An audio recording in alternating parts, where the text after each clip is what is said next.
राज्य सरकारचा महत्त्वाकांक्षी प्रकल्प आणि राज्यातील वादाचा मुद्दा असलेला शक्तिपीठ महामार्ग मराठवाड्यातील अनेक जिल्ह्यांमधून जातो। आज आपण आपल्या सिरीजमध्ये या प्रकल्पातील 6वा जिल्हा म्हणजेच बीड जिल्ह्याविषयी सविस्तर आढावा घेणार आहोत। अर्थात बीड जिल्ह्यातील गावांमधून शक्तिपीठ महामार्ग जाणार असल्यामुळे इथल्या शेतकऱ्यांच्या काय भावना आहेत, कोणत्या गावातून हा महामार्ग जाणार, शिवाय इतर महत्त्वाच्या मुद्द्यांवर सुद्धा सविस्तर बोलूयात। त्यामुळे हा व्हिडिओ शेवटपर्यंत तुम्ही नक्की बघा।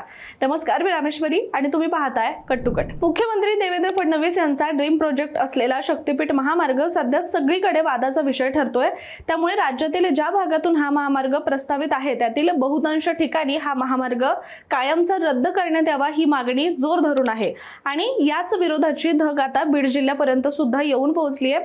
अर्थात बीड जिल्ह्यातून सुद्धा या महामार्गाला विरोध होताना दिसतोय। हा विरोध नेमका कोणत्या कारणामुळे होत आहे हे जाणून घेण्याआधी बीड जिल्ह्यातील कोणत्या भागातून शक्तिपीठ जाण्याचं ठरवलं गेलंय त्यावर सुद्धा आपण आधी नजर टाकूया।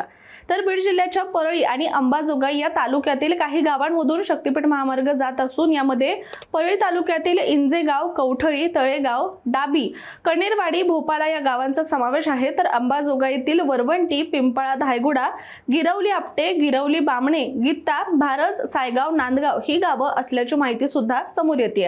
आता कोणत्या भागामध्ये याला विरोध झाला हे सुद्धा पाहूयात।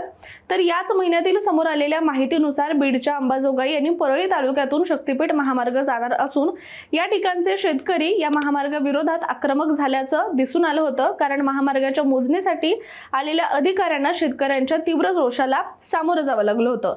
पिंपळा, धायगुडा, भारज आणि गीता या गावांमध्ये शेतकऱ्यांनी एकत्र येत मोजणीच्या कामाला जोरदार विरोध केला।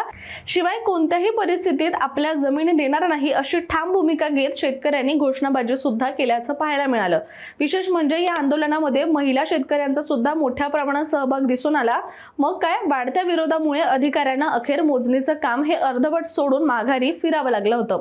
मात्र या महामार्गामुळे बीडमध्ये विकासाच्या संधी निर्माण होत असतानाच काही ठिकाणी मात्र विरोध सुद्धा समोर येतोय। प्रस्तावित महामार्गामध्ये मोठ्या प्रमाणात शेती जमीन संपादित होणार असल्यामुळे शेतकऱ्यांमध्ये काहीशी नाराजी सुद्धा दिसून येते। त्याचबरोबर सुपीक जमीन जाण्याची भीती, शेतीवर होणारा परिणाम आणि उपजीविकेवर होणारे संभाव्य परिणाम यामुळे स्थानिकांनी चिंता सुद्धा व्यक्त केली आहे। काही गावांमध्ये घरांवर आणि वस्त्यांवर परिणाम होण्याची शक्यता असल्याने नागरिकांकडून याबद्दल वारंवार आक्षेप सुद्धा नोंदवला जातोय। इतकंच नाही तर योग्य मोबदला, पुनर्वसन आणि पर्यायी जमीन याबाबत स्पष्टता नसल्याची तक्रार सुद्धा अनेक ठिकाणी करण्यात येते। काही ग्रामसभांमध्ये विरोधाचे ठराव सुद्धा मंजूर करण्यात आले असल्याची माहिती समोर येते। या महामार्गाचा मार्ग बदलून कमी नुकसान होईल अशा पद्धतीने तो आखावा अशी मागणी सुद्धा स्थानिकांनी केली। तर पर्यावरणीय परिणाम, झाडांची तोड आणि जलस्रोतांवर होणारा परिणाम याबाबत सुद्धा काही सामाजिक संघटनांनी प्रश्न देखील उपस्थित केलेले आहेत। दरम्यान काही शेतकऱ्यांच्या अशा सुद्धा भावना आहेत की जर एखाद्या शेतकऱ्याला फक्त 4 एकर जमीन असेल आणि त्यातील जर 3.5 एकर जर शेती ही या महामार्गामध्ये जात असेल तर आम्ही काय पिकवायचं, काय खायचं, शिवाय घर आणि कुटुंब कसं चालवायचं असा सुद्धा प्रश्न त्यांच्या समोर उपस्थित होतोय। आणि सरकारनं हे आम्हाला सिद्ध करून दाखवावं की आमच्या जमिनी या महामार्गात गेल्यामुळे शेतकऱ्यांचा कशा प्रकारे विकास होणार हे आधी सरकारनं सिद्ध करून दाखवावं असं सुद्धा काही शेतकरी म्हणतायत।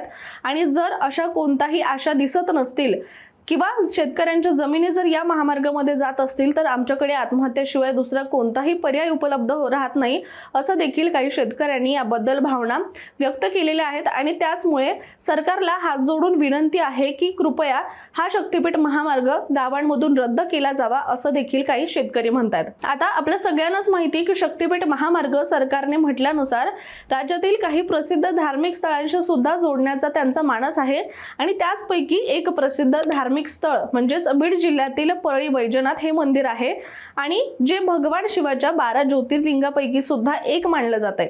त्यामुळे याला देखील विशेष धार्मिक महत्त्व आहे। या मंदिराचा इतिहास प्राचीन असून काही पुराणानुसार याची स्थापना त्रेतायुगाशी संबंधित मानली जाते। मंदिराची सध्याची रचना मात्र प्रामुख्याने यादव काळात बांधली गेली असल्याचं सुद्धा म्हटलं जात आहे। मंदिर दगडी बांधकामात असून त्याची वास्तुकला भक्कम आणि साधी पण आकर्षक आहे।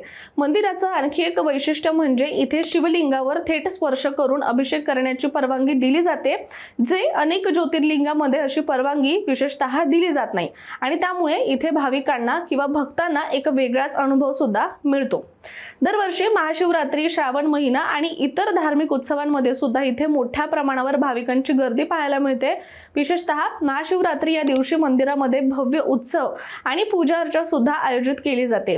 त्यात धार्मिक पर्यटनासाठी सुद्धा हे ठिकाण अत्यंत महत्त्वाचं मानलं जातंय। त्यामुळे शक्तिपीठ महामार्ग जर झाला तर या मंदिरापर्यंत दर्शनासाठी राज्याच्या कानाकोपऱ्यातील नागरिकांना येणं अगदी सोपं होऊन जाईल असं सुद्धा याबद्दल दावा केला जातोय। आता सुधारित आराखड्यानुसार हा महामार्ग पूर्वीसारखा नागपूर ते गोवा असा न राहता तो आता वर्धा ते सिंधुदुर्ग असा झालाय। त्याची लांबी 802 किलोमीटर होती, ती आता 856 इतकी झालेली आहे। त्यामुळे याच्या खर्चात सुद्धा वाढ झाल्याने पुन्हा याला विरोधाला सामोरं जावं लागतंय। त्यामुळे याची देखील आपण नोंद घ्यावी। आता महत्त्वाचा मुद्दा म्हणजे राज्यात पुन्हा एकदा मोठ्या मताधिक्याने महायुती सरकार सत्तेत आलं असताना राज्य सरकारचा हा अतिशय महत्त्वाकांक्षी प्रकल्प असलेल्या शक्तिपीठ महामार्ग कोणत्याही परिस्थितीमध्ये करायचाच असा निर्धार सरकारकडून व्यक्त केला जातोय। प्रशासनाकडून हा प्रकल्प राज्याच्या विकासासाठी अत्यंत महत्त्वाचा असल्याचं सांगितलं जात असून प्रभावित शेतकऱ्यांना योग्य भरपाई आणि पुनर्वसन दिलं जाईल असं देखील आश्वासन दिलं जात असलं तरी सुद्धा या महामार्गाला आता राज्यभरातील अनेक ठिकाणी शेतकऱ्यांकडून विरोध हा जोरदारपणे होताना दिसतोय। या विकास कामाच्या विरोधात शेतकरी सुद्धा आता आक्रमकपणे पुढे येताना दिसतोय। त्यामुळे एका बाजूला विकासाची मोठी संधी आणि दुसऱ्या बाजूला स्थानिकांचा विरोध, अशा दोन्ही गोष्टी एकाच वेळी आपल्याला शक्तिपीठ महामार्गाबद्दल पाहायला मिळतात। शिवाय विधानसभेतील भाषणामध्ये मुख्यमंत्र्यांनी याबद्दल ठाम निश्चय केला होता की शक्तिपीठ महामार्गाचा मार्ग बदलणार, पण महामार्ग हा होणारच। त्यामुळे आता बीड जिल्ह्यातील शेतकऱ्यांच्या मताचा विचार केला जाईल का असा प्रश्न सुद्धा यामुळे उपस्थित होतोय आणि पुढे याबद्दल आता नेमकं काय होणार आहे हे पाहणं सुद्धा महत्त्वाचं ठरेल। तुर्तास आपण इथेच थांबूया। मात्र तुम्ही आतापर्यंत शक्तिपीठ महामार्गाची जर सिरीज पाहिली नसेल तर आपल्या चॅनलला नक्की भेट द्या आणि अशाच माहितीपूर्ण व्हिडिओसाठी सुद्धा कट टू कटला सबस्क्राइब करा।